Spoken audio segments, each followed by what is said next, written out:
Hello, friends. Welcome to this edition of IPO Review, and you're watching it exclusively on ICICIdirect. Like every time, today we are reviewing another IPO. This time it is Paradeep Phosphates IPO. The IPO actually is opening on May 17 and will be closing on May 19, and subsequent listing is likely to be happening on May 27. This company is the second largest producer of phosphatic fertilizers in India. The IPO size is roughly around 1,500 crores. And we're talking about 1,000 crores, which could be coming through sale of fresh issue of shares, and another 500 crores, which is coming from sale of shares from existing promoters. Now, the business actually is very interesting from the perspective of fertilizers. Application is very largely to the industrial use and the rural India. Let's try and decode the potential and the possibilities of the business. Let me now welcome the management of the company.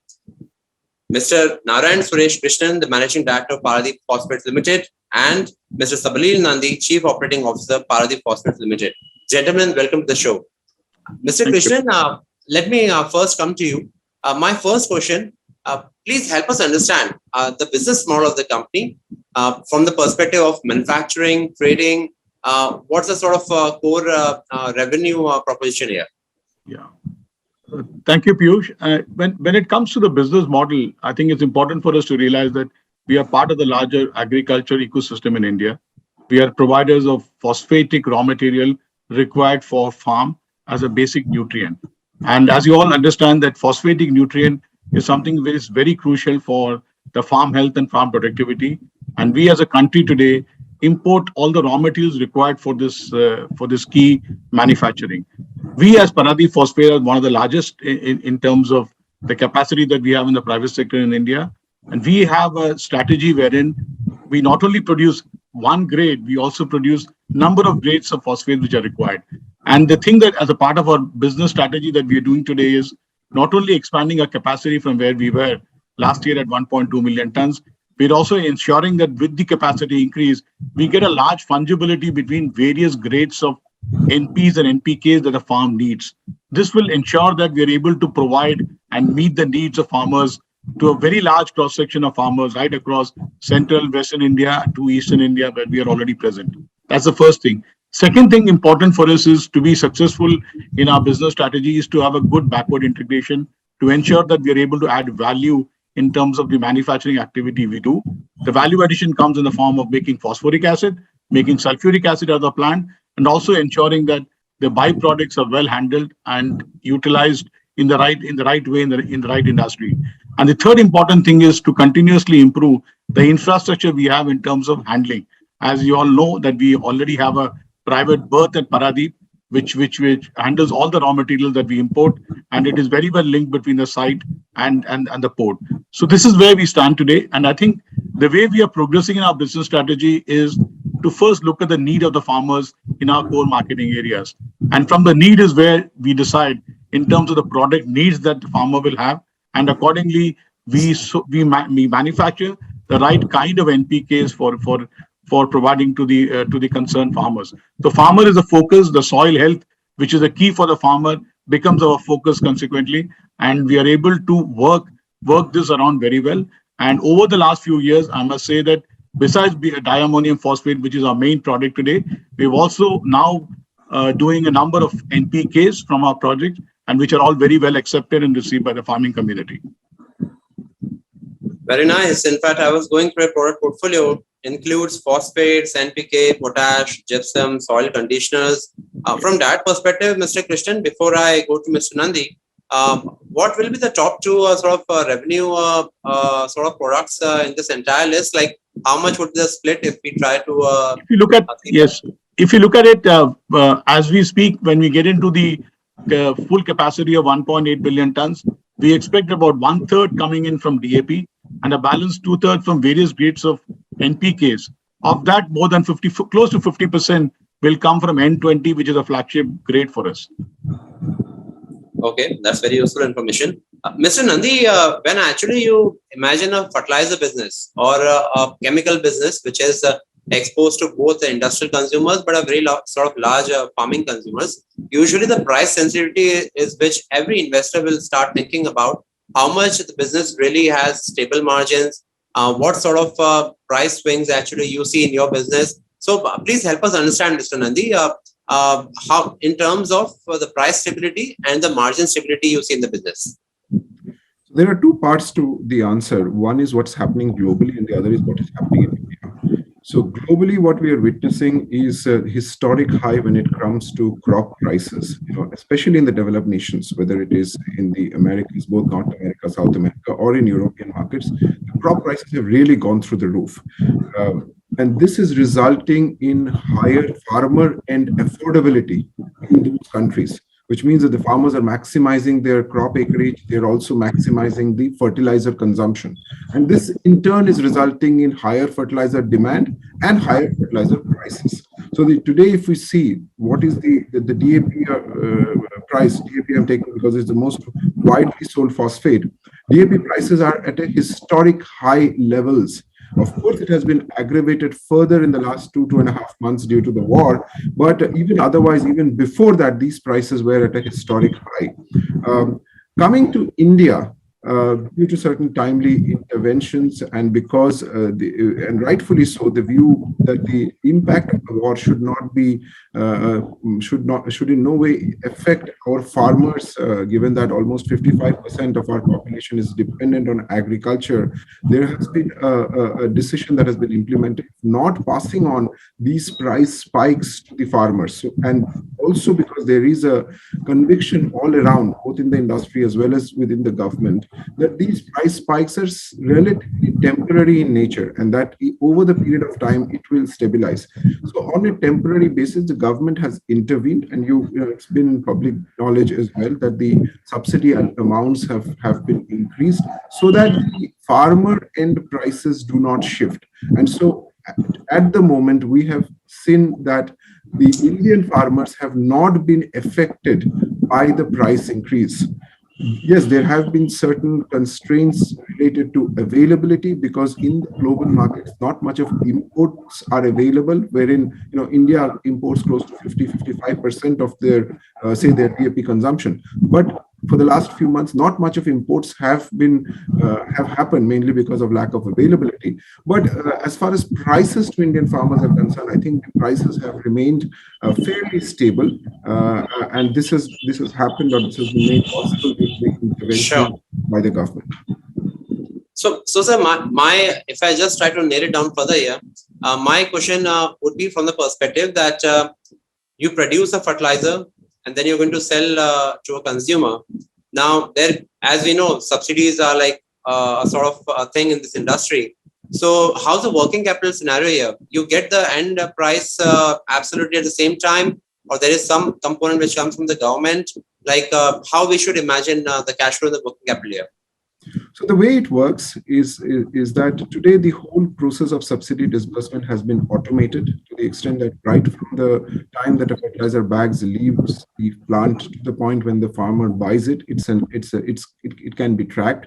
The farmer today buys the fertilizer bag through a point of sale machine, POS machine. And once he buys, within a certain period of time, actually the manufacturers get the subsidy credited to their accounts. There is a process of certain bills, etc., to be raised, but that's so the payment or the disbursement of subsidy for the last 2 years has improved significantly, and which has resulted, if you see our 9-month result, you will find a significant dip in our finance costs, courtesy the timely payment of government. And this is not the first time. This is the second consecutive year that this has been made possible. In terms of the working capital management process, we deal with a consortium of banks, which is led by the State Bank of India. It has both the private sector banks and the public sector banks in its fold. And most of them are non-fund based limits available to us at a nominal interest rate. And also in terms of the point that you mentioned about our margins, if you look at our 9-month performance, we are at 592 crores of EBITDA as against a last year number of around 484 crores for the similar 9-month performance. Right. Mr. Krishnan, let me come to you. Now, as you understand, about 500 CR of the funds which are getting raised to the IPO, they are actually going to get, they're going to be used for acquiring the GOA facility. What it really is going to actually imply for the company, how much sort of trajectory is going to change, what perhaps could be significant from a revenue or a profit perspective as we look 1 year, 2 year, 3 year down the line? Please enlighten us.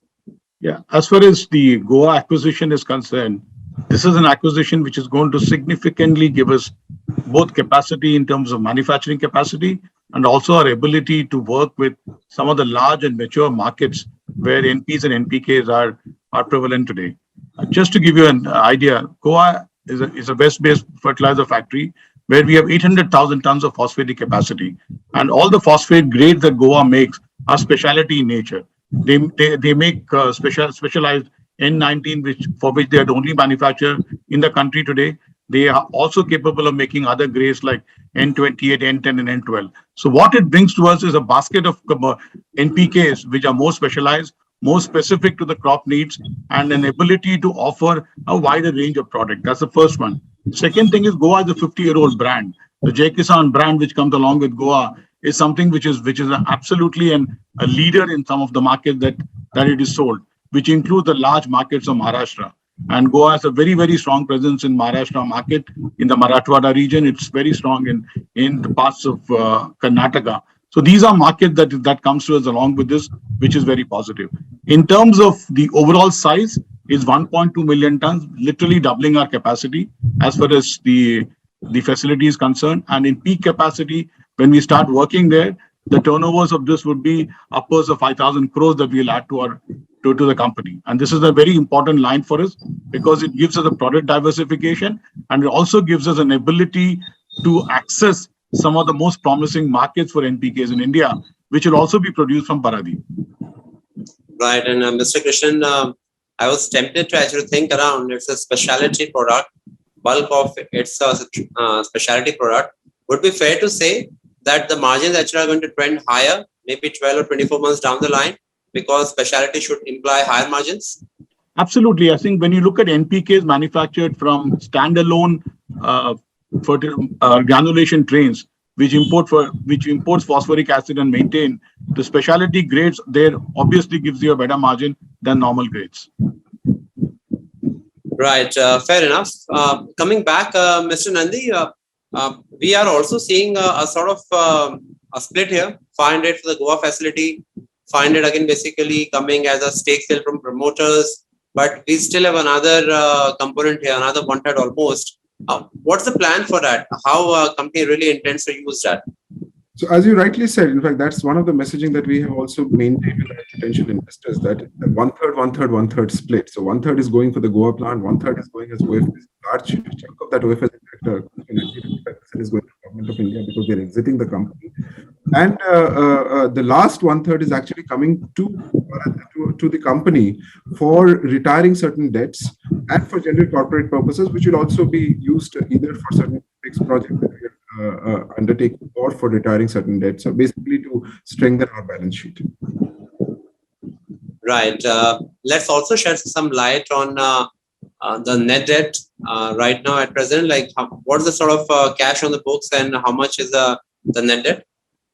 So as of the December 31st numbers, we had around 600 crores of long-term debt in our books, which is related to the various capex projects, etc., that we were undertaking, and around 1,600 crores of working capital debt that we have had. We have also been carrying healthy cash in our books, which has been, as of that date, which has been close to 700 crores.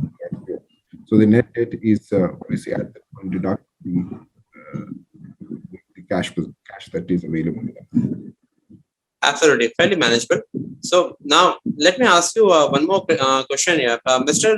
Krishnan.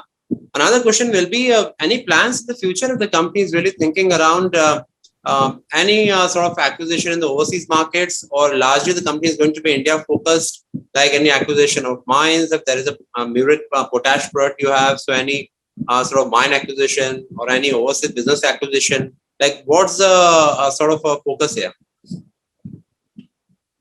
Primarily, you must notice here that the company has got a very robust strategy, which is taking our capacity from 1.2 million tons to 3 million tons. So I think over the next 12 to 18 months of our journey today, will be to complete the project that we are already on way, ensure that we are integrated and deliver the kind of free cash flow that we anticipate to do. I think so. I would think that the management focus over the next 18 months will be around the activity that we already have in hand. Being a focused phosphatic player, obviously, I believe that once we are through with this phase of growth, we will certainly be open to ideas. But our focus will continue to be for agri inputs in specific, and I would be very clear. As far as backward integration is concerned, we believe there's enough value to be created in going into backward integration by creating capacities in India, and that they are a sure shot in terms of returns for us, and that will be our first focus, not any mining activity at this stage. Well, that's the clarity on capital allocation. I think the last question, Mr. Nandy, I think which should be coming here is from the perspective of the business and the current environment, which you had touched upon in one of your answers. Right now, with what is going around, because the prices are volatile of the products, what is your own sense? How are we looking for this year? Maybe 6 months, 9 months down the line. Again, if we were to give certain figures which have been in public domain, the country's total fertilizer stock has come down vis-a-vis what it was last year, less than half. Again, I'm talking December 2021 with December 2020 was something like 18.7 million. December 2020 8 million. So this 10 million shrinkage is, of course, has been caused due to global events. Because of the inability of the country to import in as much numbers as they would like to. Domestic manufacturing has been fairly even. Most of the Indian players, and we included, have done well. So in this backdrop, and given that the war is raging, with countries like Russia who control a lot of raw materials, like 22% of ammonia exports globally come from Russia. We as a company do not buy a single ton from Russia, but there are other customers who buy from Russia who are now reaching out to our suppliers for getting their ammonia allocation. For example, we have a long-term contract with one of the nationalized companies, which is Qatar, one of the large aggregators in the world, like Trump. So they have reached out to them, and we are also, as a consequence, though we have a long-term contract, we are facing the heat of both in terms of availability to confirm our quantities with greater lead time, something like 40 time. That's putting an impact, but we have, because of the strength of our supply chain, we have been able to maintain our manufacturing numbers running at a very steady capacity utilization. Now we are going forward with the Goa plant coming in, plus completing the acquisition, as I was referring to you. As of last year, we were at 1.2 million, 12 lakhs. Now we are at a run rate of 15 lakhs. With the acquisition of the Goa plant, this will become 27 lakhs because Goa has 12 lakh capacity. And then by September, we will be adding another 3 lakhs to our. By the end of September, we had 30 lakhs, moving from 12 lakh to 30 lakh. And we believe it's our responsibility, and that's the message that we're getting from our farmers, from our channel partners, or even from government of India, that we need to maximize our production and to bridge this gap in terms of capacity, in terms of inventories that are there. I think for the next 2-3 years, we have to just run flat out. And we are committed to doing it. There is no dearth of market to absorb the products that we will make. We have to correct the demand-supply imbalance that is there currently. And for doing that, large players like will just have to run flat out. Well, Mr. Krishnan and Mr. Nandy, thanks a lot for joining us on this show, and we wish you all the well for this IPO. Indeed, Paradeep Phosphates is a company which is operating in a very essential space. And what I'm drawing out here is this is a story again of very high capacity expansion. So with that, thanks a lot for joining us on the show, and it's a wrap for this show. Thank you. Investments in securities market are subject to market risks. Read all related documents carefully before investing. Subscribe to our YouTube channel and click on the bell icon to never miss an update from ICICIdirect.